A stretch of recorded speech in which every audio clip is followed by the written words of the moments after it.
You're listening to the History Things podcast, a conversational approach to discussing social, industrial, maritime, music, and military history. Join us and our special guests as we dive down the rabbit holes of your favorite stories from the past.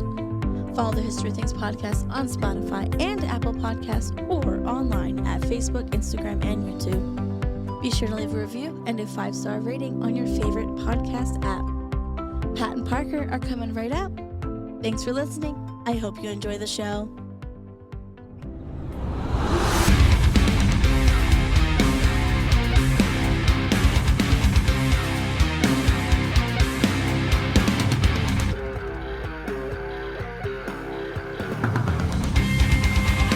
The question, Patrick, that you asked earlier that started this whole speech was that I always knew that I think I had to prove, I don't know if it was to myself or to my parents maybe, I had to make a living my own way doing something I love to do. That's great. And the only reason for it is because I am on a bull working for anybody else doing a job for the sake of a paycheck. And I don't say that to put people down who can, because the vast majority of people who work do that. Right. But I do it because I'm envious of people like that. Because my whole life I've been plagued by that attitude. Like, and it's not that I think I'm better than anybody. It's that I am completely incompetent and inept at caring. I can relate to this a lot. I'm incapable of caring about any job I ever had. I've always been aware, and I think it's because my grandparents always used to, like, whenever they'd stand up or sit down and they'd grunt and they'd say, don't get old, boy. They'd always say that. And I'm like, don't get old. Okay, so, and they're going to be like, it's going to be over before you know it. You're going to enjoy it while it lasts. All that stuff about being young and everything. Yeah, and that's because they all worked in the mines. Right. And I believe them. I'm like, well, these people know, and I know they love me, and they're not going to lead me astray. So even when I was young, I knew, like, this isn't going to last forever, including my life. I don't know when it's going to end. Yeah. I mean, young people die too, unfortunately, and so I could be one of those, and now I've made it beyond young, so I'm still. Yeah, historically speaking, you ancient, brother. I'm old, yeah. You ancient. And believe me, I feel older than I actually am. So I'm like, if I'm going to spend the vast majority of my time slaving away for a paycheck, like I'm going to slave away at my thing. Yep. And if I only make, whatever, not a fortune, it'll be just as good as a fortune because it's mine. That's what I certainly haven't gotten rich doing this. I wish. But what are you talking about? That's not your Rolls Royce in my driveway? I borrowed that from the old man across the street. He doesn't drive anymore. So he's like, anytime you want to impress your friends. Oh, it worked. I was like, look at this guy. He just gave me the spare keys, I'm too. so impressed. I don't even need to ask him. I thought it was from your work in the Gettysburg Mafia. No, we don't talk about that. Oh, There's no such thing as the mafia. Yeah. I work Mr. Nod, why are you asking questions? I work in beaver management. There's a lot of people that would really wish you would work in beaver management. I know. Are those your beavers out there in Devil's Den? Gonna make gabagool out of those beavers. Anyway, so I don't make a ton of money doing this, but I do make more money than I've made ever. But I also didn't make a lot of money before, so it's all relative. I appreciate this sentiment because, like, I've had jobs I've been good at, but jobs I've never cared about until the one I do professionally now and this podcast. And that's because they're both related. I'm talking history all day. Yeah. And that's what I'm actually good at is storytelling. Right. And I'm not really good at, I've been like tangentially good at random things. Like I was good at baseball for a while. Tangentially. Yeah. Dude, I just make up words. It's Well, the no, history. you didn't make that up. You kind of just. Yeah, we're not the pronunciation. You half-assed it. Have you ever heard of art? It's subjective. It can be what you want. Oh, is that art? Yeah, why not? Oh, okay. Why not? Well, hey, if that was a joke. I hosted. Yeah, thanks. Well, let me ask you guys a philosophical question. Oh, yeah, go ahead. Let me ask you guys a philosophical question. Get the attention off of your bad jokes. The old expression, do what you love and then you never work a day in your life. Exactly. After you guys have actually gone through that now, what do you guys independently think of that statement? I disagree with that. Like some go for it. Oh, you do? Yep. Oh no, I agree with it. Even on my worst day, like that whole thing that just happened with the Gettysburg Foundation stealing the lectures from me. The out of that came good. Okay. Because what it did was prior to that happening, I was stagnating. When Eric left, there was some good momentum there, and I was able to carry on probably another year. But then sooner or later, the shoulders started, really. So I called hurting. Pete. No. just kidding. No, I was now kidding. now it kind of Pete does. was dead. I'm just kidding.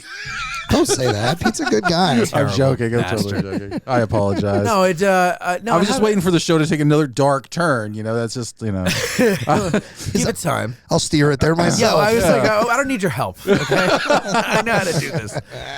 Anyway, so what was your question? What were we talking about? So if you work, if you if you do what you love, Oh yeah. Do you work? So a day in Pat your life? disagrees with that. Yeah. But I agree with it.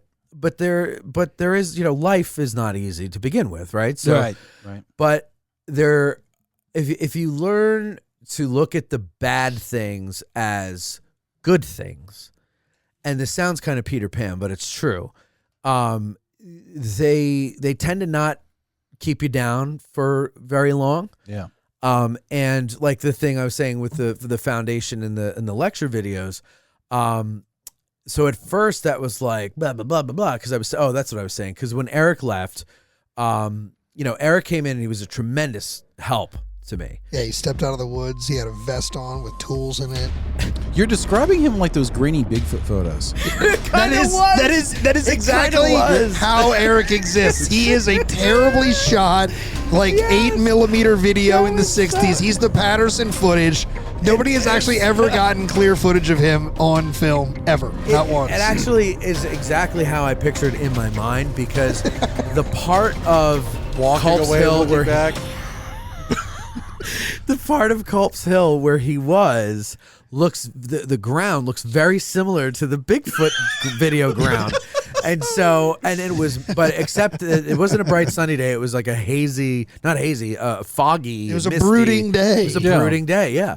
But anyway, he was a tremendous help to me. And, we were able to expand the show because there was a division of labor. Sure. But when he left, so division of labor, so he took some of the things off my shoulders when he started, and then we added new things, and either one of us would put them on our shoulder. Yeah. But when he left, all that stuff went back on mine. Right on you. And at first, the show had a good momentum going. My friend Dave Bussier, TR Historical, you guys know him. Shout out to Dave. He immediately stepped into Eric's shoes, scheduling me, and I said to him, I want to record like it's a cure for cancer between January and March. I want to get most 80% of my shows done by March or April. Boy, were people disappointed when cancer still existed by March. Dude, so was I. So was I. I really thought I would have cured it. Yeah. And I didn't. And so he did. He got right to work on that, and just boom, boom, boom. We had all the things there. And so, but still, he's 2 hours away. He does that remotely. Sure. In the studio, having that third guy there, like Eric was, I felt the show lost something because Eric's not a very talkative guy. Like, he's not a gabber like I am, right? But when he talked, it was either comedic gold or historical knowledge you can take to the bank, right? Yeah, Eric is amazing. I love Eric. Yeah, he's an amazing guy. And so so I had to get used to that. But then after a while, like the weight of it all, I realized like I was having a hard enough time keeping the balls in the air that I couldn't expand. You need a Ginny. I was going to say Ginny Wade joke, insert. I couldn't add any more balls to the air. Yeah. And I needed to, because you've got to keep growing. Yeah. If you've got to keep going. Right. Right. Or if you're going to keep going. And so I was starting to get worried. Like 2024 was like a horrible year for me. Bro, is that an expression? If you're going to keep going, you got to keep growing? If you're going to keep growing, you got to keep going. But that's like a thing? I've never. I heard just that said before. it. I don't know. Well, it's a thing now. All right, well, we're Trademark. trademarking it. Trademark. All right. Ding, ding, ding, ding, ding, ding. Coined a phrase. Thank you, Matt Callery. I mean, but like That's $1 legit, million. like I love that. That's a like, great phrase. I was literally, as soon as he said, I was like, that is an amazing. You know where cliches come from? That. Somebody, yeah, like that, like somebody who actually lives something just accidentally comes up with a clever way of saying it that you'll remember, and then people repeat it. So I think hopefully, let's see if we can start that. Yeah, What well, did I say? that's if you're so. gonna Look, keep with going, us, you the gotta keep show. growing. If you're gonna keep going, you got to keep growing.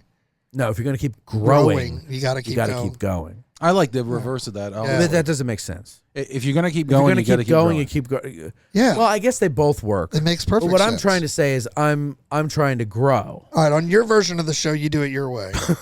On our show, On our version of the show, you are trademarked as saying, Hear if me you're out. going to keep going. If I want to grow, got it. Yeah. I have to go. Yeah. Right? Yeah. It's upstairs. But if Yeah. we want to go, we have to grow. yeah. If we want to keep going, you got to keep growing. I mean, I guess it works both ways, but you can't grow. That was if the you attitude I stop. took with Listen here, Matty. Think about Here it. we go. Think about it like it's your horn. You can't get going if it don't start growing. Can I do my Irish vampire now? Is That's true. Oh, okay. Listen, it makes much more sense if you put the accent on it. I got you now. It becomes much more like, trust me, it's from the old country. Wait, okay. the old country of Montgomery County, Maryland? Yeah, I mean, what Say it is your again. old country? Say it again. Say it again. Say, all right, so in the Irish expression, they talk about their pecker a lot. They be calling it a horn. Can't get the horn, yeah. right? Right. So if you you can't get going if you don't start growing. Right. Yeah, so think about it Now like I'm gonna say it like Parker. okay. Please say it like my Irish vampire, please. You can't get going if you don't get going. What is it? I forget it backwards. I'm already. never going to You grow with can't- that voice. You can't keep going. That voice is if medically you proven don't to keep growing. reduce growing. The FCC guy's like, he just said it. They were dancing around it, and he just said it. Yeah. He threw up his clipboard. He quit the show. Oh God. No, So you don't. Yeah. No, I don't agree with so, it. Pat, tell me what. Here's why I don't agree with it, and it's along the same lines of why you agree with it. It's about how we look at the concept of work. Like and this is where like the comrade Pat's about to come out. Like we always look at work like it is this bad thing. Because for most of our experiences, it is. Sure. We live in this stupid grind culture that we accept in this country. Yep. We work our asses to death. We are like weirdly proud of unhealthy work schedules and things like this, like avoiding our families. 80 hours last week. Yeah, my favorite. That sucks. My favorite stupid thing on the internet is this video of like this like electric pole worker in Texas. The kid's like 20 years old and he's like, if you don't work 100 hours a week, lower your tone when you talk to me. It's like, shut up. Yeah. Like first of all, great. Yeah. Who cares? Secondly, like I'm sure you're a real pill to hang out with in the 4 hours you get to be social. Pill. Like whatever, dude. But it's like, what are you my proud of? grandmother? Like, but what are you proud of? Oh, you're such a pill. So here's why I don't agree with that. Because people that live that way, that's their only concept of work. Sometimes working is fun and rewarding, and it's not always backbreaking or laborious. And so for me, laborious. The pronunciation thing. Can you actually hang out on every episode of the show? Just have me in your ear on the phone. That's what I need. We'll put a window in. I'll be like, put a window in, and we'll have you over there going. Just hold laborious. Like, oh, I'm getting word. We'll get one of those intercoms they have at like the reception desk. Yeah. Like you'd be like Charlie from Charlie's Angels. You just chime in. Yeah. Well, we'll do like a newscast. I'll just do my earpiece. I'm like, I'm getting word right now that I just said that wrong. Oh, yep. It's laborious. It's laborious. Okay. Yeah. Apparently, I can't speak All right, so go English. ahead, finish your laborious thought. So, but the reason I disagree with it is because I have found in my life that the more I love something, the harder I'm willing to work for it. Absolutely. And so for me, I'm not worn out by that work. Despite how it's projected, you're it's energized. like that. I feel good doing all this work. It gives me purpose. It reinforces. Yes. And honestly, there's not a lot in my life that does that for me. Being a husband, being a father, and doing this show doesn't do it for you. No. I really thought that's where he was going. I know. That was like, that's nothing. wow. But doing this podcast, Listen, guys, there's a limit to my sitting here in the darkness. basement with Parker is my entire life. there will an never- albatross around me neck. I will never joke about the family I don't deserve to have. Tie a bag of stones around me and throw me in the Throw water. me in the river. No. So my vibe is basically I am very fortunate for a very little amount of money. I get to do what I love professionally. There's a lot of work and a lot of stress that goes into doing what I do for the state of Maryland. There is a lot of time and effort I put into this, and I love all of it. I love, even when I am at my most wit's end with my kids, like I love the fact that I get a chance to be the dad. Yeah. And same thing like with my wife. My wife is the most amazing human being I've ever met, and she drives me friggin' nuts. But I love her, and every one of those things I find that it's easier, even in the hardest moments, to work through whatever. So if you love something, I find you actually work harder for it. So I don't disagree with the concept of like doing the amount of work. It's just for me, work means something different. You said something. So wait, I'm just trying to, because it sounds like you agree with it. It's like an agree-disagree. I don't agree with the phrase. I agree with the concept, but I don't agree with the way it's said, because it's like, if you love what you do, you'll never work. It's like, yes, you will. You work hard as for it. Yeah, I honestly, I work harder than I ever worked at a job I hated. And here's the other thing. That's what I mean. I think people... And I do it willingly. Oh, yeah, without pay sometimes. Like, Well, you get entirely paid. without pay. Yeah, for the... Right. But I did it Minus 10 being a years park without ranger. pay. Right. I mean, when I did music, I didn't, I Right. got a couple of gigs where we'd get like $100 to split between 3 people. Yeah. It wasn't a big They professional said, like this is you. your break, kid. Buy yourself some pizzas. Yeah. Go get some gabagool. So that That was after your gig at the Stone Pony. What were you? What did you just say? I just was talking Oh, about... I think that people, Yeah. when they say, I work hard, like when somebody doesn't get a raise or a promotion, and they're like, well, I'll come in, I'll bust my ass for you every day, and blah blah blah, and it's like, do you Do you do meaningful work? do you actually? Are you there before your shift begins? Are you there? Are you willing to? Are you punching out as soon as your shift ends, or do you stay until the job is done? Number one. Number two, I think when people say I work hard, they really mean it's hard to be at work because I hate my job. Right. And so that's not hard work. Hard work, you're not able to go to the bar It's on hard Thursday. to endure work. Yeah, for them. Right. Yes. Yeah. But like working hard at something, especially if it's a creative thing, and that's all I can talk to. I don't know how to work hard at, something that somebody else does. Right. But it's like if you really want to do it well, or as well as you can, I should say, because not everybody's going to think your stuff is good. Right. As well as you can, your best. You have to open every vein. You have to Harry carry yourself. Hi. Hi. If I was a hot dog, I'd eat myself. All right. You have to do all that stuff. It's mentally exhausting because here's the thing. When you're done for the day, because you're physically exhausted from all the thinking, all the creating, all the passion, all that stuff, and your body can't handle it and you need to just relax, your brain is still thinking about it. All the time. All the Right? time. Yeah. All the f***ing time. I have dreams about Yeah. the show. Yeah. And I had a dream that wasn't anything to do with the show the other night, and it was like, oh, this is amazing. It was the greatest dream ever. And so like that, to me, that's hard work. I worked a construction job once. I had, mostly, normal jobs when you're in your 20s, restaurants and on your feet, all that stuff. It's exhausting. It is, my back will never be the same. It's exhausting stuff. It is hard physically, but for me, I never felt fulfilled. I never felt satisfied. And what a first world thing to say, right? This whole idea of fulfillment through work and everything. When you think of like how many thousands of years, Right. Humanity. I just can't wait to go outside and freeze to death while I try to move these stones around my property for no apparent reason. Right, like the amount of work, like a farmer, right? Yeah. Like if you're a farmer, the amount of work you do I always wondered, like, did it ever, like, for a regular farm, not like one of these big, huge, successful, like, plantations or farms or whatever, but a regular subsistence farmer who would bring some stuff to market for some money, like, did he ever do well? Or when you think of it, I always say, like, if I actually took stock of how many hours I worked, and then put it up against what I make off the show, it would be below minimum wage. Yeah. Well below minimum wage. Yeah. But I don't look at it that way so when I'm working for someone else, I do look at it as, well, you have this many hours to use me. When I'm working for myself, I'm like, the job's done when it's done, or I collapse. Pat, you said something to me about probably going on a month ago now.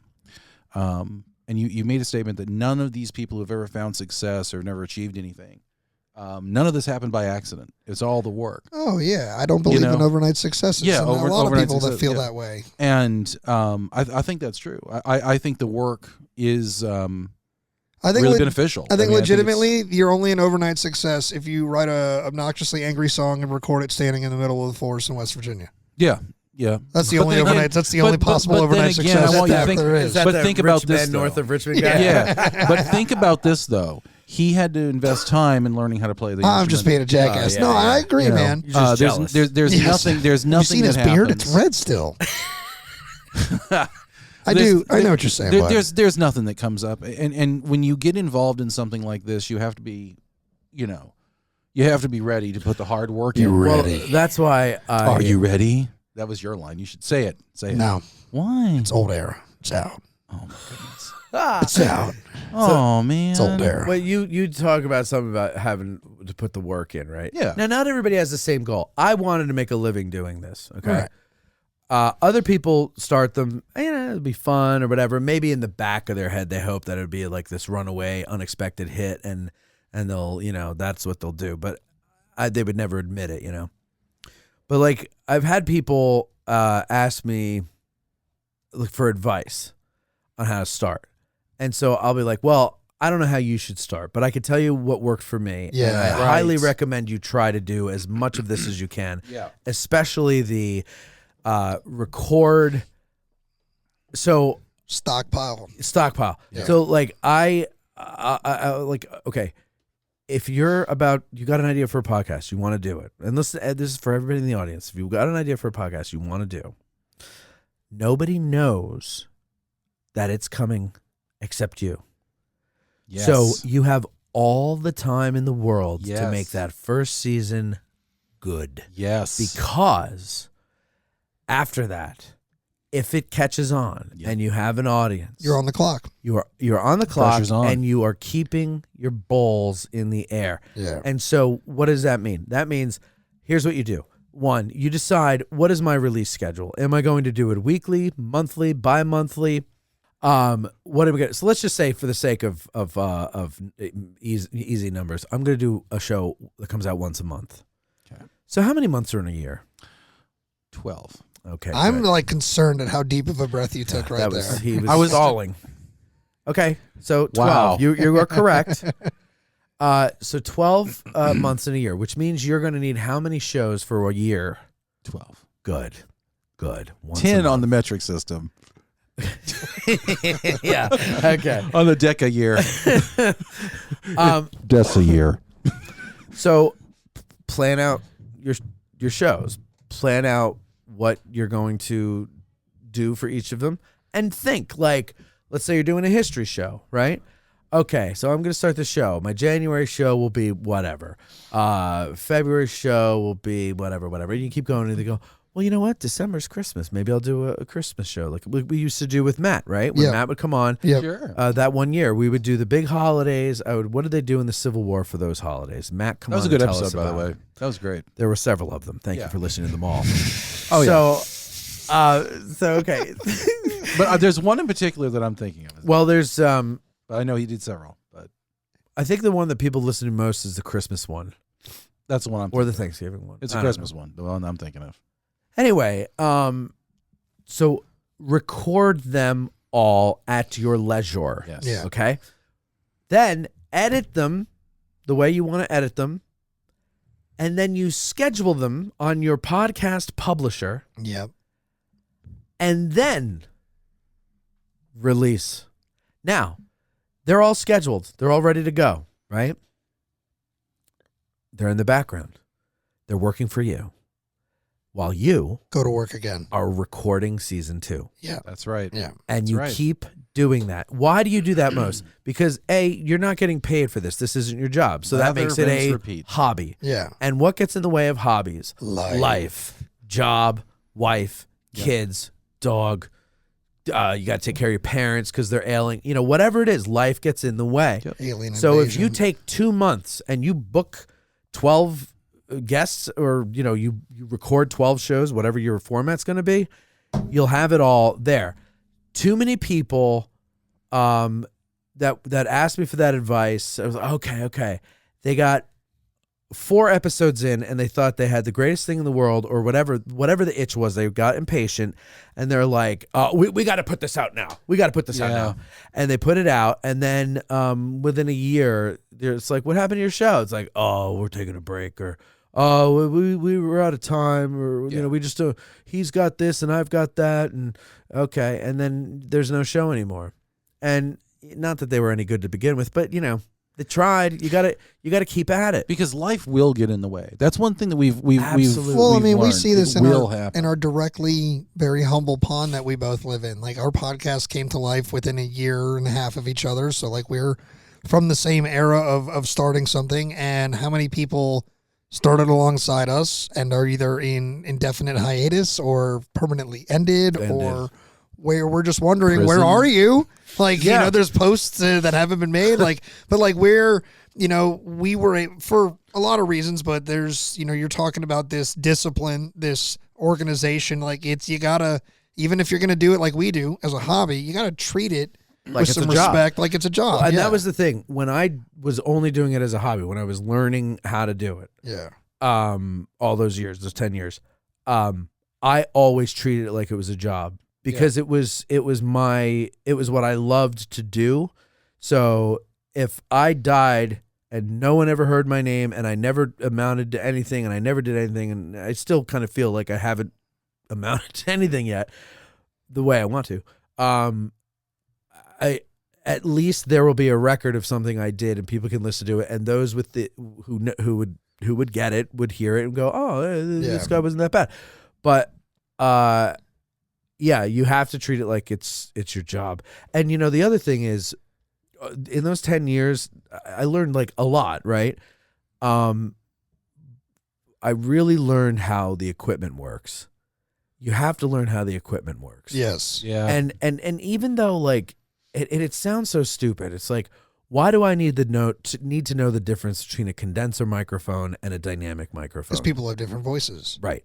And why do I need to know what compression is and a noise gate and all these other things? Like, Because that's why you didn't hear my children thumping around upstairs. Exactly. Well, all of us have heard it in the last We're 10 all like- minutes, but we're all like hiding under the table. Like, what the hell's going on? nobody hearing this recording is going to have heard the elephants of my children running Yeah. on the upstairs floor. Hopefully you're right. No, this has already been tried. Oh, and true. you've done yeah, that. Okay, no, we good. know. So you've Yeah. worked it. Yeah. But that's because you're a noise gate. Yeah, right. Right. Exactly. So, do you need to be like, Bill Simzik, or was he? Bill Simzik was the producer for the Eagles record. He was the producer, not the engineer. Engineer. I mean. Do you need to? Engineer. Was he the engineer? Yeah. Okay, good. The Then I got producer- that Do you right. just treaded into very The producer- dangerous Glenn water? Johns? Glenn Johns was also the record engineer for the first But he was- three right? Eagles and albums. then who was the producer Bill after? It was Simzik. Bill Simzik. If you think Yeah. Parker has missed on a few jokes, if you make an Eagles reference, you're about Oh, to I get, love the Eagles. No, but listen, Hey, you're about to wait. get dialed Boom. in. Okay, well, remind me at the end. I want to after we're done. I Well, we're wanna getting talk close to the end, so don't forget your Shut whatever, up. boys. I'm having fun. Guys. Me too, but I I'm know old you're and I old. have You to gotta go to bed. be a dad. You're old. You're old. Yeah, so like, You're like sitting I'm here allowed. with two gray-haired men. I'm first of all, I have look at my beard and put some respect. Very on it. red. I Oh wish there my. was some red like that in mine. Oh, red. It's because that's- I have a red light That's on me, blonde. You're pointing at it. Those are blonde hairs. dude. You're going blonde. Listen, you can't That's do what my that. dad used to say when he You're was going younger. blonde. We're like, Dad, you got some grays in your mustache. He goes, those are blonde. Yeah. That is a fight to the death with age. I will refuse to acknowledge it. I used to say I'd rather go gray early than bald, but now that I'm both, I think I'd rather just go bald. I used to want the salt and pepper look, and now I'm like, wait, slow down. Keep the pepper. Keep the pepper. Like, I'm going to look like fucking Santa Claus by the time I turn 40. I know. Like, my beard is almost all white. When I look at pictures of me when I started the show 6 years ago to now, it's like that. My beard is almost We had gray. red beards when we met in life. Like stark red beards, yeah. Beautiful red beards. There's the lesson. Being president and hosting a podcast will age you. Look at every two-term president and look at every podcast host. They look great, and then they don't. It's absolutely true. It is so true. Wait, let me finish this thought, though, on the podcast. Because people I know everybody thinks it's fun. It is fun. Yeah, and it is. everybody thinks it's easy. It is can be easy. fun. No, it is. It is everything they think it is, but they also don't realize the other stuff. Yes. All the work that goes into These it. 2 hours we've been at this Yeah. have been fun. Yeah. Right. Yes. This But is the, I this drove- is the fun part. By the way, since I moved, we're only like 30 minutes from each other. Oh, we shaved like great. 7 minutes off of it. Yeah. Oh, yeah. That's great. I know. Anyway, so but like, I drove in a blizzard to get here tonight. Oh, my God. Me too. Yeah. Through Montgomery County. Yeah, A blizzard, huh? Yeah. Well, up where I am, it was. That's why It's I a asked you what the Mason-Dixon line forecast blizzard. was, because we're up by me. It's white. I mean, I couldn't see half a mile down the road. Are you kidding me? No, I swear to God. And then I hit some line in Maryland, and it just opened up. Dude, we are literally close enough that we are sitting in a place that is actively a part of the Gettysburg campaign, like day of the battle stuff. Yeah, absolutely. Yeah, and and the weather's that different? It absolutely is. That's crazy. I remember one time I was coming back from Antietam, and on the way, when we were down in Antietam, it was either like November or March. I can't remember which one, but they're similar. Yeah. They're cold. They're gray. They're cold. They're gray. While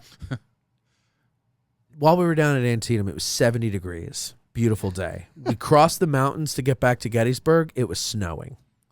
And that's no exaggeration. Pete was with me. He could attest to that. We were like, what the fuck? Like, it was like we crossed the Rockies or something. Like we were like, it was the weirdest thing. Anyway, finish the story. So it is fun. It is easy. It's all those things. That is the nipple. That is the nippular portion Are we of going to have to bleep that? doing this. Titular? Would you rather me say no. titular? I'll say all the words. It's Say all of them. Get out your I'm thesaurus. still thinking with producer How many Brandon. variations of nipple can we say right now? Nipple, nippular, nippulary, Titillating. yes. the nip of the iceberg. I don't know. It's funny how you didn't go with like a more common, idiom. Like it's, you only see the tip of the iceberg. You're like, you only get the nipple. I guess I should have You get that probably. You only get the nipple when you listen to Addressing Yeah. Gettysburg. I don't know why that came We're out. feeding you the nipple nip. of the Civil War. I don't know why podcast. I went to nipple, but anyway, you get what a nipple is. Everybody's got. I get one. it. Yeah. At least one or sometimes three. Sometimes they have Sometimes three. three. But it's the nipple of what you get to do. But all that other stuff, though, it makes it so worth it. Because so It's hard. the thing with the lectures, right? So my plan was January and February, I filmed the lectures, I released the lectures. That's my content for those months. Right. Okay? Video goes on YouTube, audio only goes on the podcast feed. Now I've got my content covered while I'm recording other stuff. Right. But stronger powers that be than I swooped in and said, that's not going to happen, boy. Bastards. Sit down, boy, is what they said. And so now I lost that. Now, at first, I was feeling sorry for myself. I was like, this is going to ruin my year. I don't know what to do. I went in like a tailspin, which I normally do when I get bad news. And I know this. So I give myself 2 days, 48 hours, 24 to 48 hours to feel sorry for myself, to be a bitch, and to just, but I do it. I shut people out, lock myself away. I give myself years. I'm way more patient with myself than you. He has what they call Irish Alzheimer's. I know. I only used to- remember the grudges. That's true. I used to. It's true. It's very true. I used to be that way, Pat. But it wasn't good for my health. Yeah, no. Okay. Remember, I was suicidal. I'm 78. You don't know this? Yeah. I'm actually. Well, you look great for 78. Oh, do I? Yeah, you should have said 17. Yeah, you're right. I'm actually Yeah, you 4. fucked it up. So I'm actually 4. Parker's like, you put it in the air. I'm usually on my game, and Parker's like, now I'm making no jokes. You got poisoned. You got to turn You the got to volume turn the up. volume up. I don't know how to do my own show. You got to get in the habit of.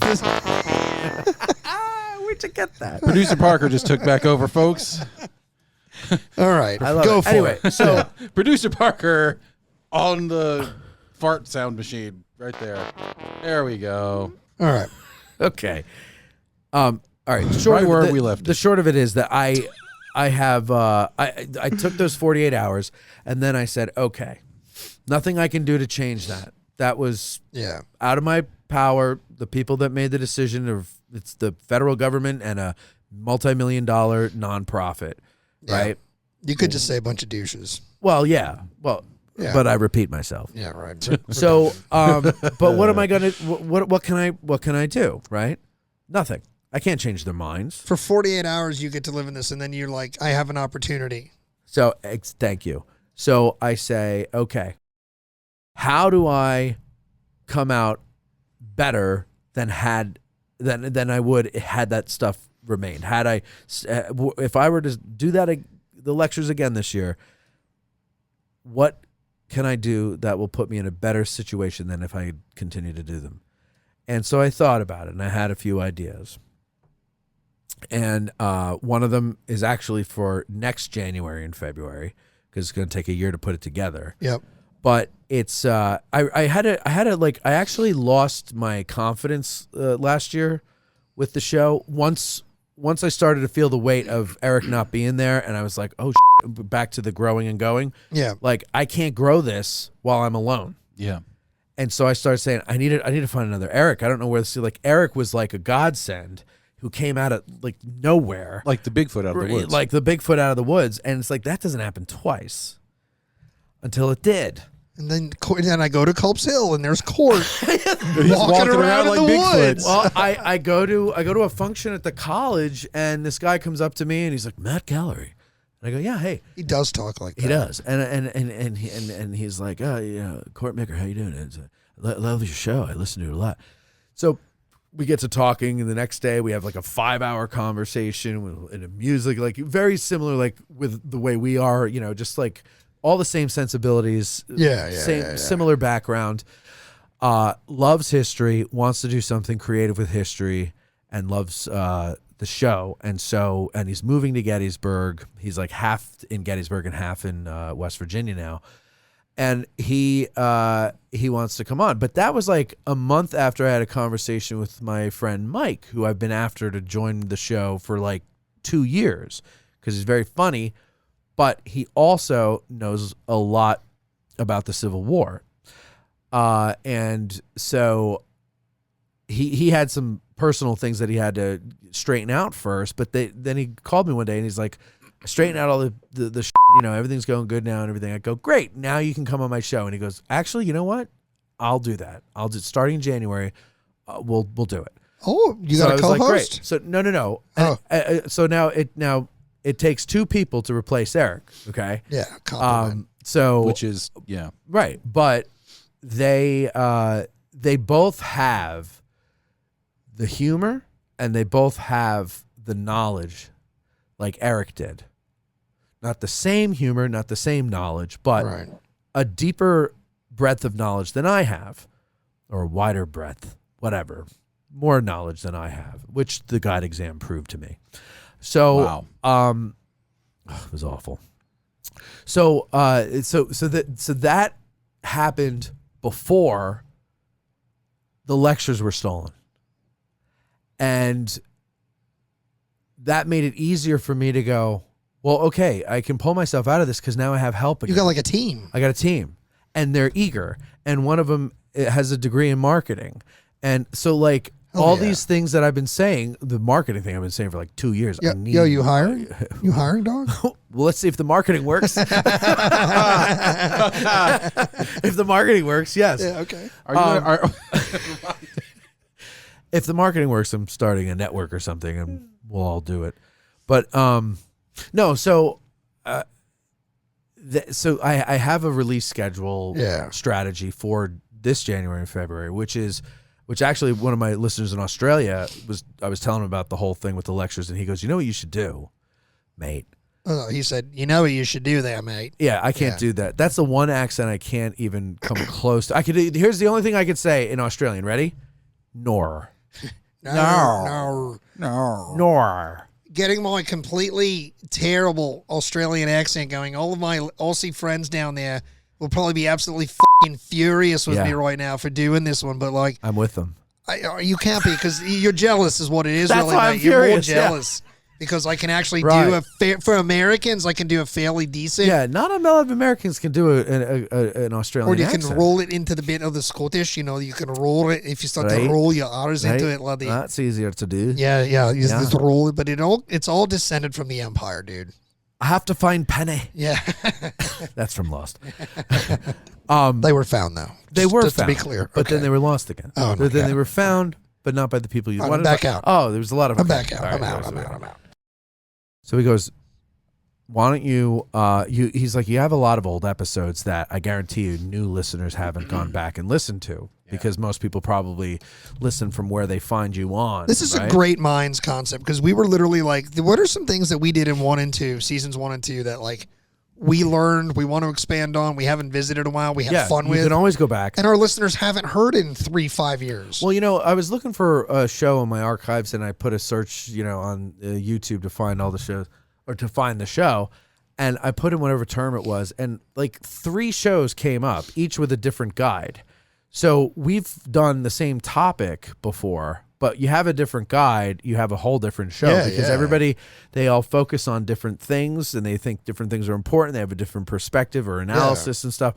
And but also, as Grant pointed out, people don't go back to the beginning and work their way up, which I think with a history show you should do, because you want all the information. But that's not how they do it. So he's like, why don't you go back, pick old episodes, put them out. And I said, you know what? That's a great idea. And he also said, well, he didn't say this. I said, well, that actually will be a good complement to my strategy. He goes, what's that? And I go, well, I have 4 years of recordings. I'm sorry, 5 years of recordings of winter lectures. So I'm going to flood the market with old episodes of winter lectures. I love that during so devious. This January and February. I love that. And I don't know if it'll actually work with the algorithm tricks and all that stuff. Oh, it's going to work. But I have twice the subscribers. It's going to work. And you know what happens when you hit 10,000 subscribers? Did this YouTube send you something? Yeah, you get no. Is that a million? No, that's like 100,000 or something. No, when you hit 10,000, YouTube pushes you out more. Yeah. Yeah, I didn't know that. You pop more into the algorithm. So like I did a driving video the other day, and I had 100 people watching me. I never have more than like 50 watching. That's cool. It is cool. So are you watching the road? No. I'm looking at the comments. Luckily, the comments are superimposed over the road. So I'm like, it's like a video. Right after you get done telling us you don't make a lot of money, you're like, I drive a Lamborghini. It has a heads-up display. I just read the comments on the windshield. It's on my windshield as I drive. Dude. It's an automatic those car. Things I don't are even. So cool. Have you ever driven a car with heads-up display? Absolutely. Yeah. Oh man. I have driven some of those. Some of them, if they're done poorly, can be a real distraction. Yes. Like the Camaro I drove once. I didn't own it, for the record, but I drove it, and it had this problem. Now, back in the 80s, there was this Corvette that was released. It was like one of the first one that had like a display. Almost every single one of them crashed, apparently. Because it was like, not good. Because, technology wasn't there yet. Well, the people weren't used to it. People were so distracted by the heads up. Their eyes kept going. They're refocusing, and they just run these things right into trees. Dude, I had a friend at a Corvette Z06, and it was like driving a fucking spaceship. I was like, this is incredible. Nice. Yeah. Did you ever drive a Tesla? No. Oh, my I've friend. never driven one. On principle, I will never drive a Tesla. No, you should just drive somebody else's then. It is like taking off in an F-15. That's what my son said. I just came to the cliff of darkness right there. I had a joke primed, and I'm not going to do it. Because you can cut it out. Because I don't want the FBI coming to my house. Oh yeah, don't do that. I don't want the because listen, man, sometimes humor can be so dark they come and visit. Yeah, that's true. You do have a large firework collection down here. Yeah. Just, it's too bad that all those things were lost in a tragic boat accident. Some dude in Northern Virginia, not too like an hour from here, just got arrested. Somebody listening on our phone just was like, "Get up to Pat's house." The CIA is like, move now. But my son stays occasionally at this friend of his house, and they have a Tesla, and he's like, "Dad, you've got to get in one of these." I'm And telling I was you, like, it's like Buck Rogers. yeah. He says, he the friend's dad was like, "You ready?" And Hayden was like, "Sure." Whoa. Yeah. And he just he was Yeah. like, all of a sudden, when I drove it, my friend was like, an hour. my friend and I took it to like an access road that was just straight for a mile, and he goes, "Okay, before you hit the gas or the accelerator, of course it's not gas. Before you hit the accelerator, make sure your head is pinned to the seat." Yeah. And I go, "Okay." So Elon can just shove it in your mouth as fast as he can. Right. I got nowhere to go. Fucking bastard. So I hit the accelerator and went from 0 to 60 in like a hundredth of a second or something ridiculous. And I saw why he said that, because it like the force, it's throw you back. amazing. It'll It is throw you so back. cool. And then we took it out on the road and it had the autopilot. Yeah. And he's going, like, "Go ahead, take your foot off or your hand off the wheel." I'm like, "Are you sure?" And it was like rush hour traffic, and we were coming up to a light, and like it was amazing. But it's electric. I don't want that. So anyway, what were we talking about before we got in the cars? Bill Simzik? No, In between Bill Simzik and the cars? Bill Simzik was 15 minutes ago. Yeah. So here's where we're at. So here's because I'm looking for You're telling the strategies. jokes. Yeah. Strategies. Yeah. Yeah. Now I'm not going to tell you what the plan is for next January, course. February, Well, don't. because it's. But listen, I'm going to tell you this. There's professional discretion. We get it. No, I know. Well, I also don't want to. We put also it know out how to hack publicly. your computer, so it doesn't matter. So we can see whatever we need to see. All of our computers are going to be hacked now. Luckily, I haven't Thanks. put it on my computer yet, but It's in a coffee can in the ground. it is. I write everything by It's hand. in my notebook under my pillow and the couch. I'm not The telling you little where one. my notebook is. It's not under my pillow.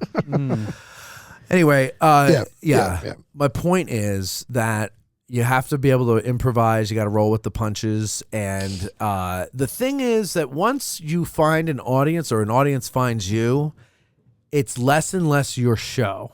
Yes. And what I mean by that is That's an you interesting can concept. do something that is self-indulgent, that you think is cool or you've always wanted to do, and they'll be like, no. Tell me about it. I talked about mega tsunamis last year, and our listeners was like, I don't care. Really? Yeah. I see. I find that fascinating. Me too. Yeah, I would, but it's not history; it's science. Yeah, but it's also history. And again, I asked That makes history. I asked the but question, it's a historical event. We just we didn't write it down because we weren't alive for most of them. Was the one in Latuya Bay. 2006? Was that the Christmas one? No, that's not a mega tsunami. That's not a mega. But can you believe that was 20 years ago? No, I can't. Like, what? Because I remember very Yeah. vividly when that happened, and Naomi Watts got her leg ripped to shreds. Did she? Well, in the movie, she did. Oh. She played. So for me, right, heavy metal fan, the lead singer and guitar player of the band Nauseam died on his honeymoon with his wife really? in that tsunami. Oh, really? Oh yeah. So I thought like Naomi Watts was there, like got shredded by debris. No, there was. I forget the name of the movie, but there She's was a in the movie movie. about that, and she plays the lead Oh, mother. my The mother. God. Oh, it was nasty, man. Well, yeah. It's nasty. We've gotten to watch 2 tidal waves in our lifetime because we got to watch the Fukushima one in Fukushima. 2011. Yeah. That was funny. Ugh. Yeah, those. You think it's funny? Japan's been dealing with like a 400-foot lizard ever since that happened. Did you know that almost all of their buildings look like it's made out of cardboard? He's just been destroying cities. That's also a movie. Oh, is it? Yeah, that's called Godzilla. Oh, is it? Yes, it is. Yes. So All right. you and I both live in movie world. That's right. No, anyway, I think people that want to do a podcast should try to do a podcast. And here's the beauty of it all. You probably feel the same way, I'm assuming. It's not threatening when someone tries to do a podcast. No. Because, first of all, this isn't Only New Jersey. I mean, I have my Jersey ways. Yeah, I know, right? Some people, but Is that- no, but like there's okay, so We're the only ones left. Why do you think that is? That's right. well, yeah, because we got El Jersey on them. Well, you're from the Baltimore area, aren't you? No, I'm from Montgomery County, Maryland. just Listen, Moco boys. Yeah, I'm what's from down going by the on? fish docks in Baltimore. Hun. Baltimore. Baltimore. I'm down from down there, hun. Down in Baltimore, hun. Yeah, see, now it's Baltimore. We're going down the ocean. How about them O's? Oh God, I can't stand that accent. So That's stupid. okay, but no, the And we just lost do the it Baltimore because audience. it's not like it's 1990s Right. like afternoon drive radio, and you've only got 50,000 people that can be your potential audience. You know, The world. you've got the world, Yeah. and Isn't you that know, amazing though? Like when you found out, like fantastic. when you find out you have people who are listening to you in England and Australia and all over Ireland. Serious question. Indonesia. How do we Oh, break my into goodness. Antarctica? Do you have the same global problem where you're only on 6 continents? yeah, I can't. Dude, we're only on 6 and I hate it. I'm like, dude, I I mean, know a there's got to scientist. be a way to reach those scientists. That's what I'm right? saying, is like, can hey, you just listen once? If you're a if you're Right. a scientist on an Arctic expedition, do some lads a solid. Listen to Addressing Gettysburg and the History Things podcast, so we can just get a check in from Can the I- continent. I'll Can I bet tell you you what there's the somebody problem in the with that is, audience though? who knows somebody who's out in Like, make it happen. Like, make it happen. Please. But a bit of cell phone technology here for you. I think what's going to happen, this is at least my hypothesis, is the scientists who are, listening to it on Antarctica, their phone numbers and their devices that are registered to them are registered in whatever country they're visiting from. So that will, like, when it triggers back, it might actually register Well, like their back. VPN. Yeah. You know what? You need to log in from an Antarctic computer. Yeah, but borrow it from a penguin They're or a polar probably bear. using satellite down there, right? But it might actually be registered to, like, your, what is it? SIM card? Yeah, SIM card, V whatever it is number. Your V card. Yeah, it's on the V card. If you're listening to podcast, very good. But there's it's the ES something, and this is like you've completely lost. It's me. just that what you're trying to say is the thing that codes you to the device. Yeah. It might show that because you're How bought it about here. this? If you know somebody in Antarctica, tell them to listen. Have somebody else take a video of them listening so we can hear the audio and send it to us, and then there we know. And do something to prove That's that brilliant. it's Yeah, Antarctica. show us the Yes. snow or something. Right, please make Punch- it punch a both, penguin. both podcasts so we could both put it on our social media. 100%. Okay, so Addressing Gettysburg and whatever the hell this one's called. It's right in front of me, the History Things podcast, a conversational approach to historical storytelling. Oh, is that our tagline? Matt is so humble. He's like, yeah, these guys that I've been bailing These out since friggin' day guys. one. Dude, I love having you on the show here. We've been fortunate enough to grow our show because of the community that was created through your show. That's true. So You're welcome. let's end it on that conversation. I don't real want you to ever fast. forget that. No. Someday in the distant future, I may come to your I house and never ask for a forget- I never favor. Right, forget. exactly. And that day may never come, but may. Here's how it's gonna come. I'm gonna be made like Joe Pesci in Goodfellas. He's gonna be like, come over, I got some new equipment to lend you. And then I'm going to walk into a studio and that's it. Come look at this tray of gabagool. And then you walk in, you're like, oh. It's on a chafing dish. It's been warm for hours. That's right. Apparently, You don't warm gabagool. You got to keep it warm. It's a cold cut. Oh, man. Somebody's going to call Robert De Niro. He's going to you're get right, very you're upset. Right. You're right. But no, so in a serious way, like Matt and I came to building this show at the end Matt Borders. of at the end of 2019, somewhere in the fall winter of 2019, with the expectation that we would launch in the early winter of 2020. And we did what you did, right? Without knowing you yet, we did a lot of that infrastructure building. So social media went up first. We were trying to get out there, and we caught your eye. That's how I met you, was right. through Instagram. And then you thankfully invited us up. We got to be on your show. And then right as that happened, COVID hit. And so we all started, staying at home. We all were trying to figure out how to continue engaging with everything. And you started the Zoom chats, the Google Meets, where we were just like literally bullshitting like once a week. During the lockdowns. You're right. And we were. That was actually a high school kid's idea. But it was some of my favorite memories of the last 5 years, because I'll be very honest with people. Most people look back at the initial phase of COVID and they're all angry about it. But for me, I said some of the most fulfilling times as a husband and father, and this show exists because I got the time to work on it in that time. Amen. So for the husband and father thing, but the same thing. But it's then we got to grow it in this rapid way, because we were done all this recording, writing, things like that. And then suddenly now we're like doing this built-in, all we have to do is log into this roundhouse of historical insanity once a week and people just suddenly remembered you had a show, and when they were done listening to your show, they'd be like, well, what are these other jackasses doing? But like, it really helped kind of create the foundation of like the first exponential leap we had as a show. And then, of course, the other exponential leap was when you had you hired that producer fella. Yeah. That was, I think, was the most important. It was the thing. quantum leap into the black hole. It was. He was Dean Stockwell. But what I mean by that is, like, you made a point a few bits ago about, you know, at a certain point, like, sometimes it's not just your show, right? Like, you created a community, and it means things to people that aren't just you hosting the show the way you want. And, like, we were a part of that, and we grew out of that, right? Because, like, we were never a part of your thing, but because you allowed us to share in the environment of your thing, we got to kind of, like, if we were like bacteria in your petri dish, we also grew something moldy and really weird. I didn't pay attention in biology. Listen, our science fans are like, yes. Thank God. He said petri dish. Are we going to have to blurb that? No, I like, there was something about you. I don't remember what specifically it was, but there was something about you just from our interactions on Instagram that made me, well, you were going to do a show. Yeah. And I was like, okay, well, I do a show.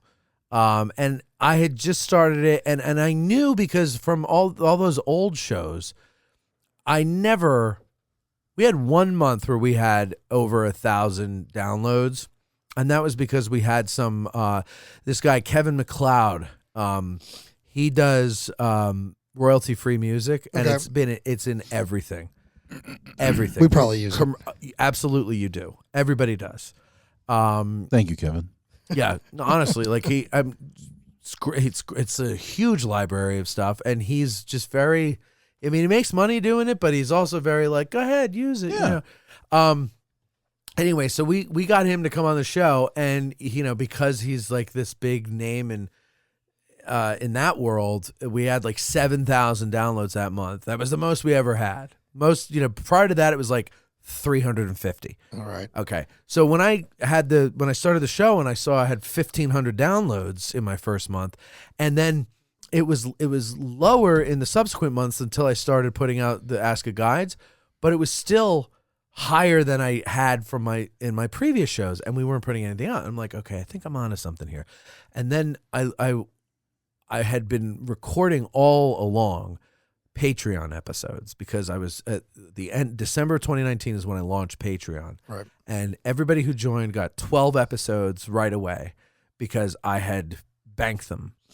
And that way they have something to listen to. Because I'm not one of these people that, I mean, it would be great if I could get a lot of patrons and make a living just for being me, like some of these people do. I don't know. I'm not that. People don't like me that much. Yeah, I'm with you. Yeah, so I feel like, okay, I got to give you something. I'll ask for $1. I'll get 8 cents. Right. But if to stop talking. If you ask for $1 and you say, and in exchange, I'm going to give you 4 episodes a month, right, you'll get $8.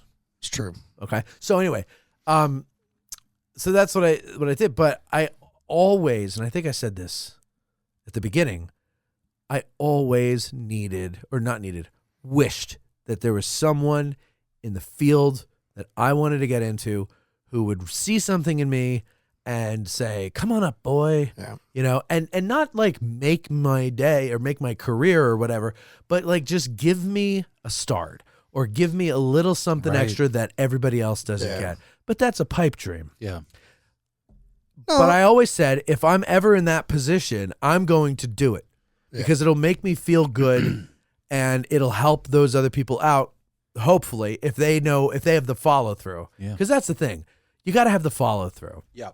And not everybody has the follow through. You have the follow through. And there was something just from Instagram stuff, and I don't remember what it was, but there's something about you. And it's the visual of who we look like, a much bigger show than we are. We have graphics that look nice. But this was before. Oh, this was back in our Nubs This was era? before I had you on my show. Oh. So but there was something made me want to invite you on. I might have said the F word one time. Might have. That and might you have were been probably it. like, whoa. Yeah. I don't think we had spoken, though. No. I think it was just, you know, liking each other's things, and I think I just reached out to you. But I also believe, like, there's strength in numbers. Sure. And because we're not 1990 shock jock radio Yeah. and we're on two different stations trying to get the same audience, there's no reason why we can't do things together.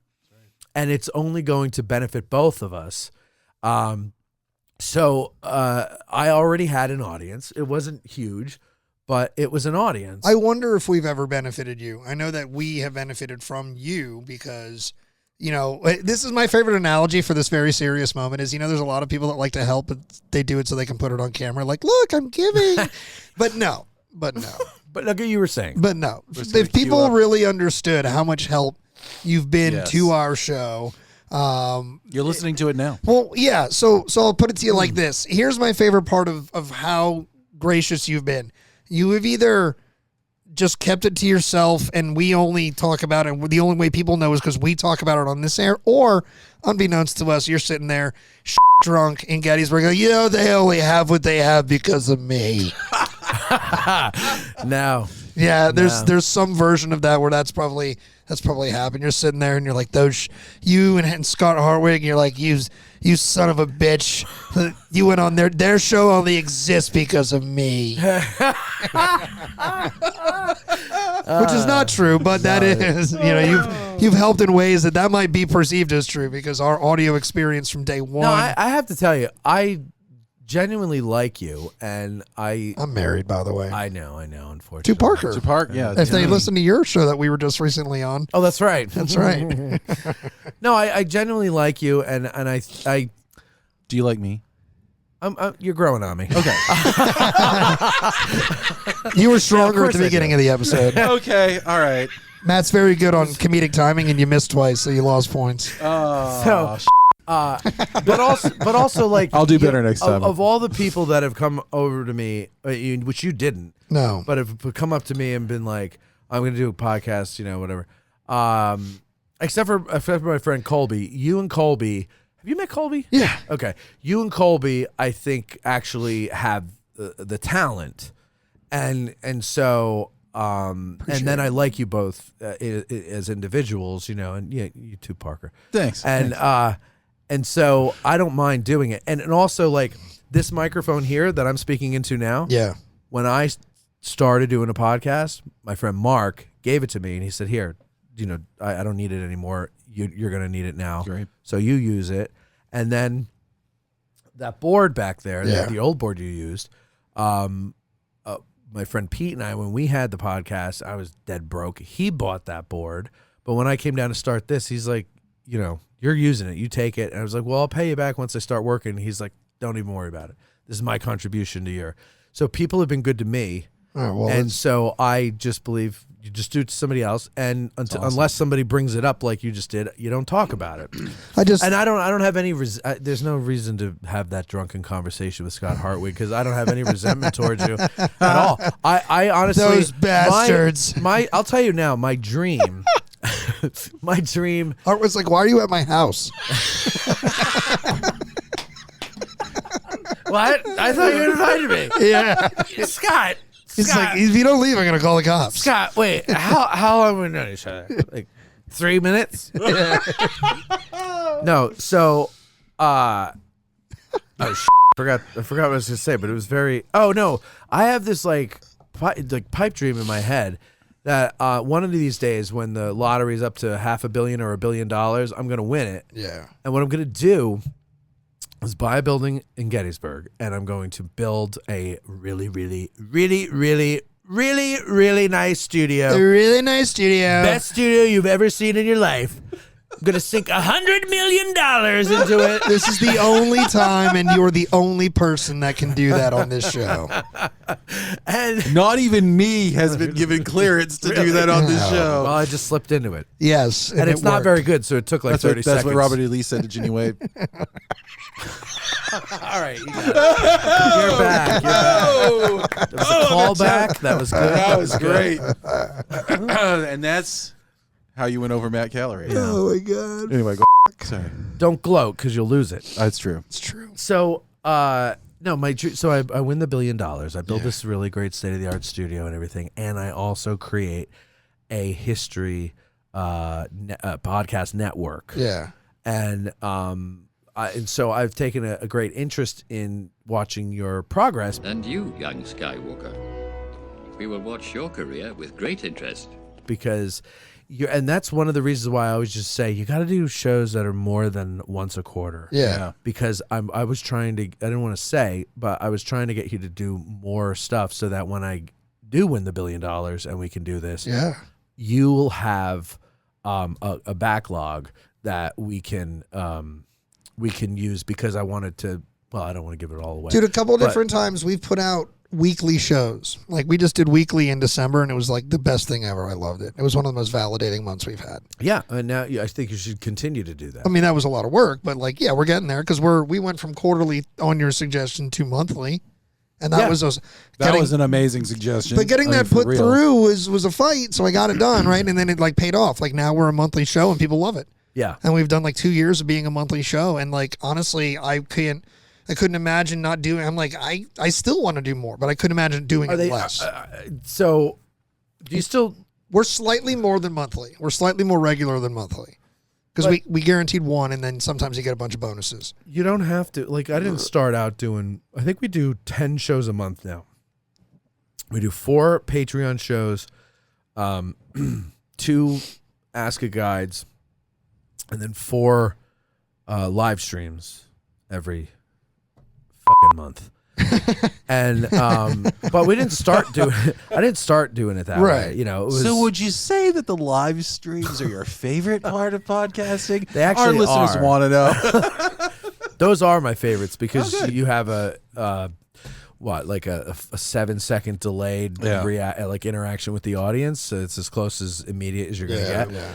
And I love that because you know you see almost in real time what's working, what's not working from their comments. Yeah. And actually my audience, which a good deal of is also yours from what I hear. You say if you guys have helped me, I don't know, but that I hear from people who I know are listeners who also listen to you guys because they heard you on the show. So, does that help me? It helps me to know that what I did by having you on worked for you. Yeah. And it makes, and I'm not, I know it sounds kind of like full of myself, but it's not really what it is. Like I'm at the age where I enjoy seeing someone else do well, be happy, prosper, succeed, whatever word you want to say, because of something I did or gave them or whatever. Yeah.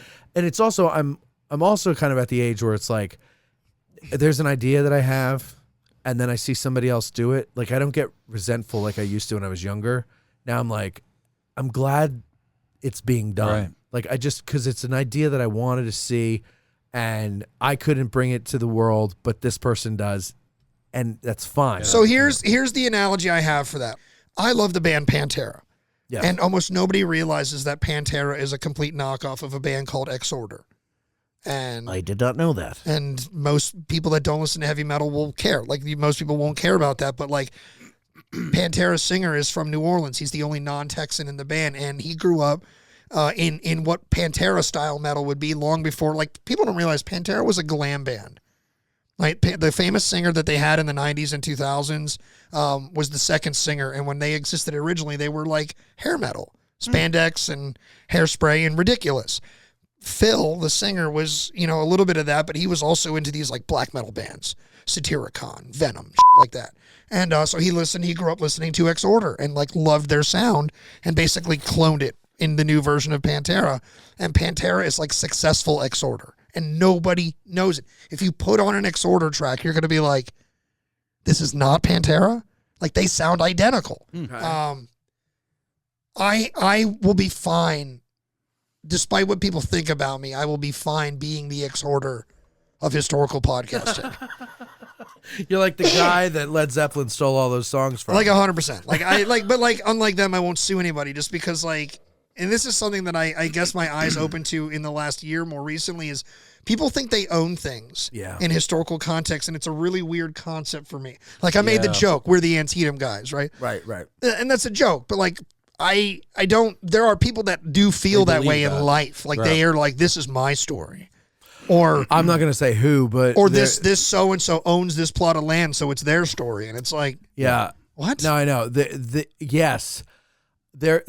So there is an organization, and I'm friends with the people who run it in Gettysburg. And a year or two ago, they had an event going on, and it was about a certain subject, and they got a nasty Facebook message from a historian who was like, "How could you have a program about X subject without inviting me? I wrote the book on that, Right. You know, and he did, and 5 or 6 other people wrote other books on that, Right. and I think 1 or 2 of them were going to be at that thing." But it was this scathing thing, and I was I'll never tell people to support you again, and you know, all this stuff. And yeah, people are very territorial. They also are that way with photographs, old photographs. I notice. I used to Tim Smith would he'd tell me a story, or you know, I would go to the Farnsworth house if it was nice, and I'd sit with a book and read it in the beer garden. And Tim lives next door. His wife, her family runs the Farnsworth, so he's, you know, often there, and sometimes he pitches in. And so he'd come over to, you know, talk to me, and every time he'd come over, he'd ruin the book for me, because he'd be like, "Oh, that's not good. He's got wrong information about this and that and the other." I'm like, ugh.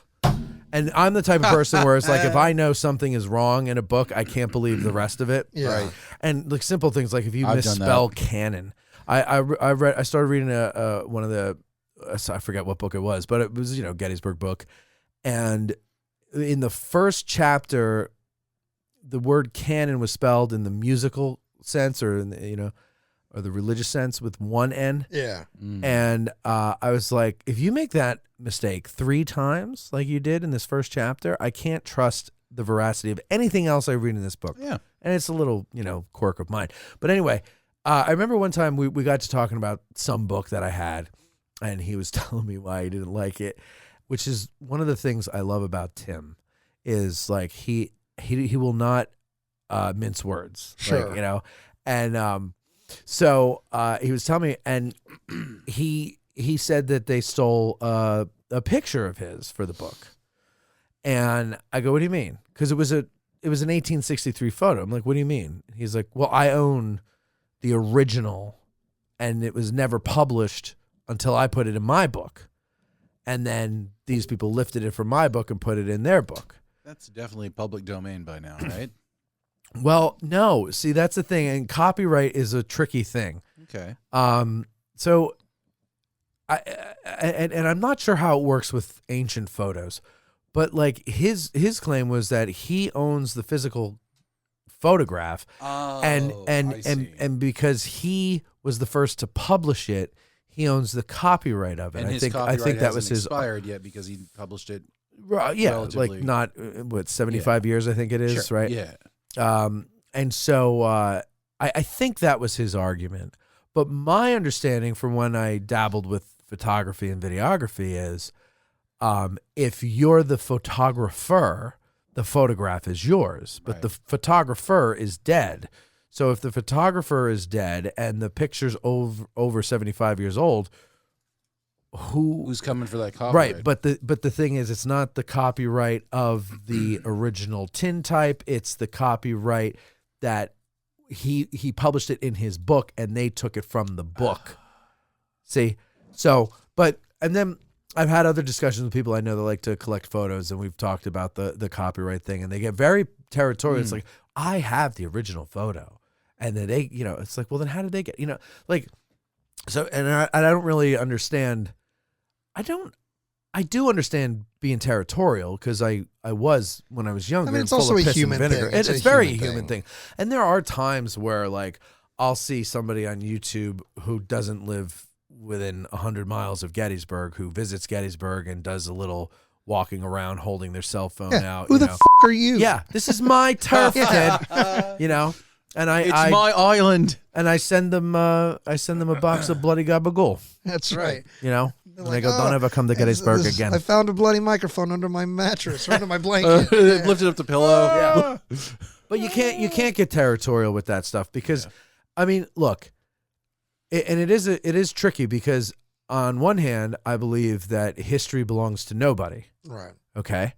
On the other hand, I believe my work belongs to me. Yes. And I should be compensated for it, especially the amount of time I spend doing it. Yes. And so, these people that criticize people like me who have Patreon, they say, oh, you're holding history hostage behind a paywall.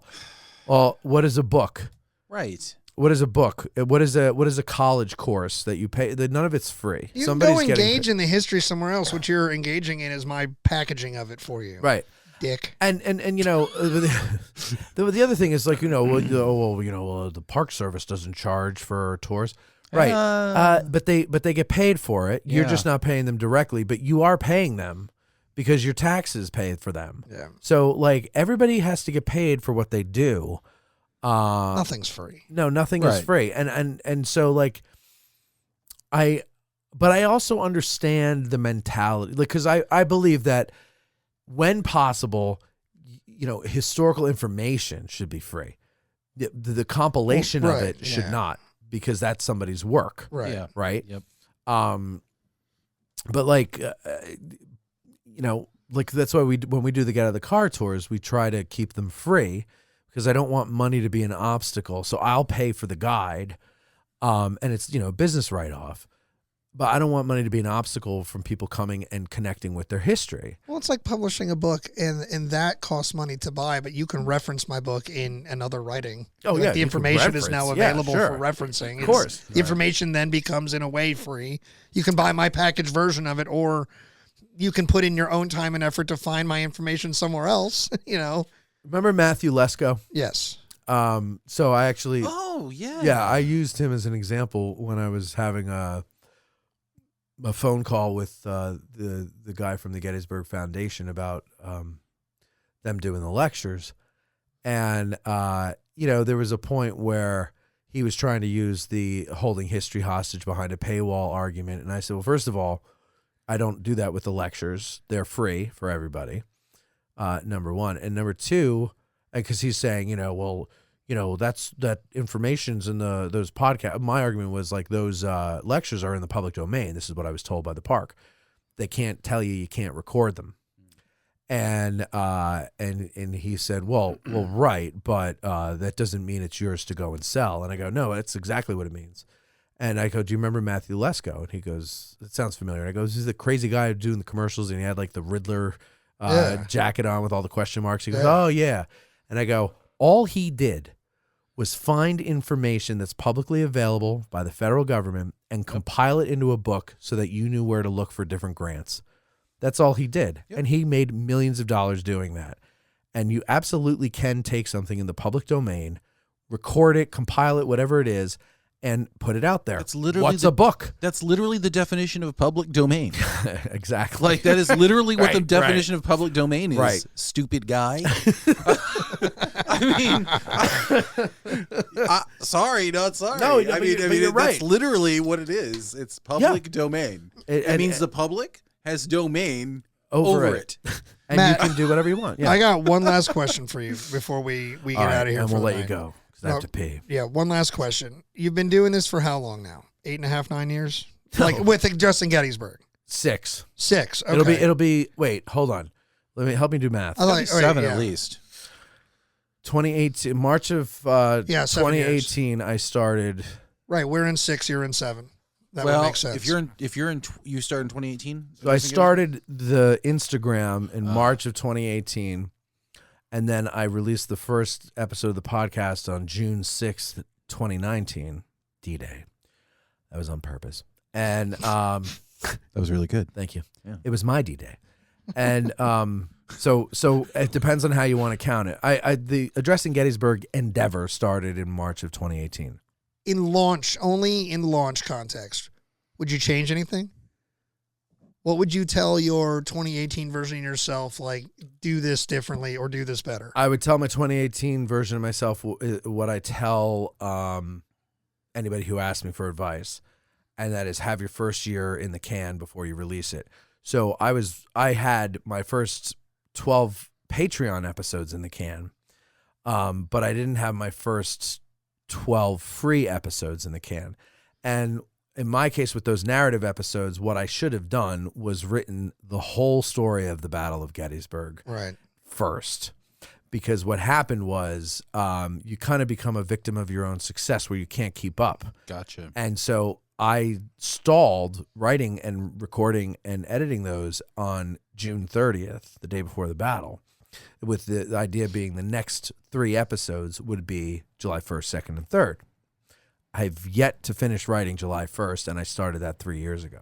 So I would take my own advice, but I give that advice now because I learned it the hard way. Right. You've learned it from experience. And we had to go a couple of years before I can get it to the point where I was able to record the way I wanted to record. And that was when Dave took over, and I said, all right, let's just go balls to the wall, but just book me as much as you can.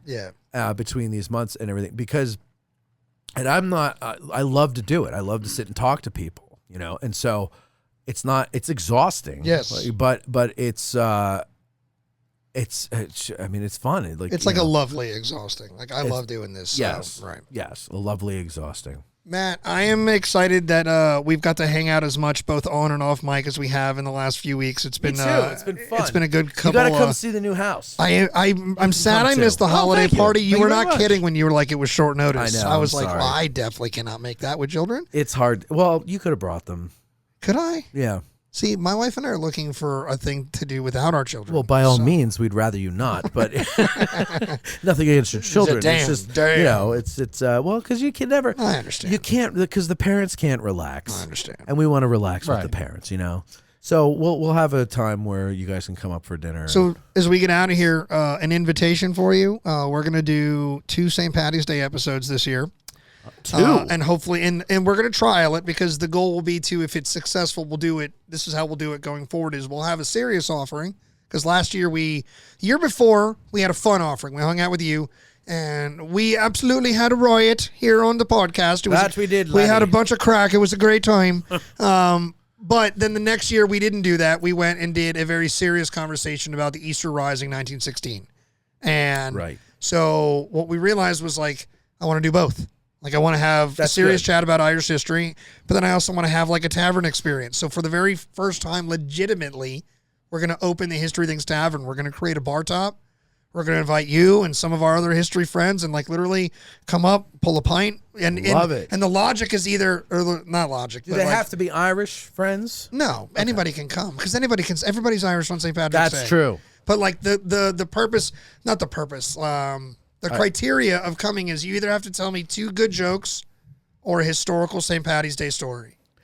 On the air? Yes. That's like you can't just come and hang and do nothing.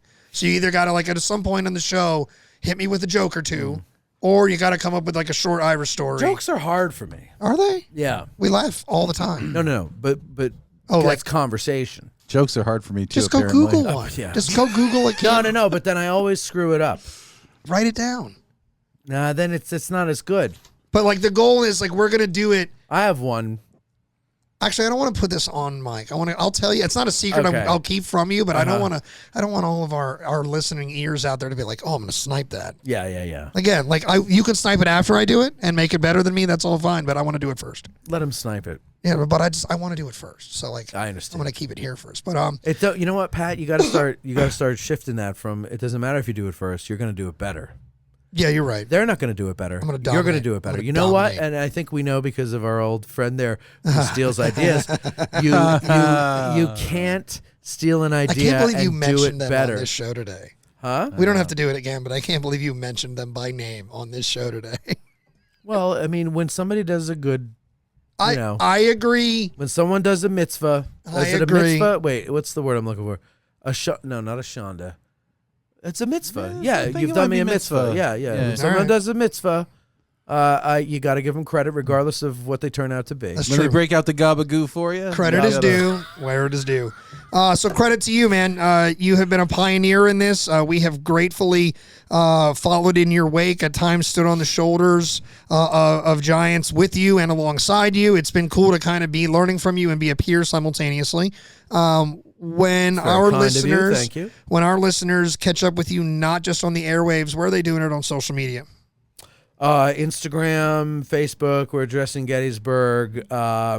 We also I'm not going to make this a long story, but because YouTube plays fast and loose with the rules, and they changed their algorithm, and I lost like a year's worth of progress. I lost in June because they just changed the algorithm, and everybody, it's like they put the brakes on. Sure.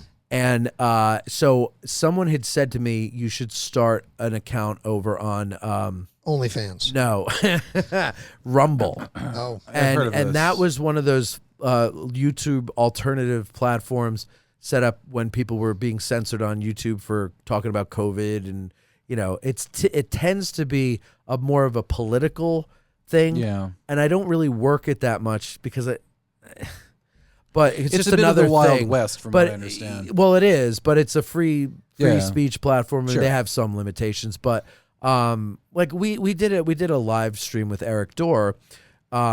He came in, and once in a while I have him come in and bring some artifacts from the museum. And he brought an M1 carbine that was it had some carvings in it, and he had just picked it up in Italy at a museum, and a GI had left it there, and it's been there since like the end of the war. And he handed it to me, and I'm showing it, and we got they took the stream off once the algorithm detected a firearm. And the rule is you can't show a firearm in a live stream, and I understand why. Because people were being murdered on live streams. Right, Okay, so that's good. Yeah. You can upload firearm handling to all the live long day. You could fire them, whatever, as long as it's pre-recorded, edited, and uploaded. Because the algorithm will before it releases it, detect that you're not actively about to commit a crime. yeah, and it sees what it is, and it looks for. So that's okay. All right. But it was at that point where somebody was like, you should start this as a backup.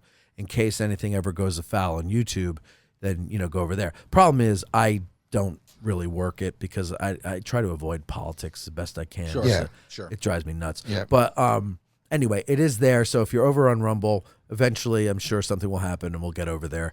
But that's it. The big one. But the big one is YouTube. Just follow us on YouTube.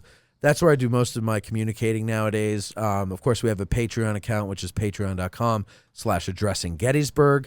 And there, when you join, you actually get things in return as opposed to just supporting my life. You support the show, and whatever's left over supports my life.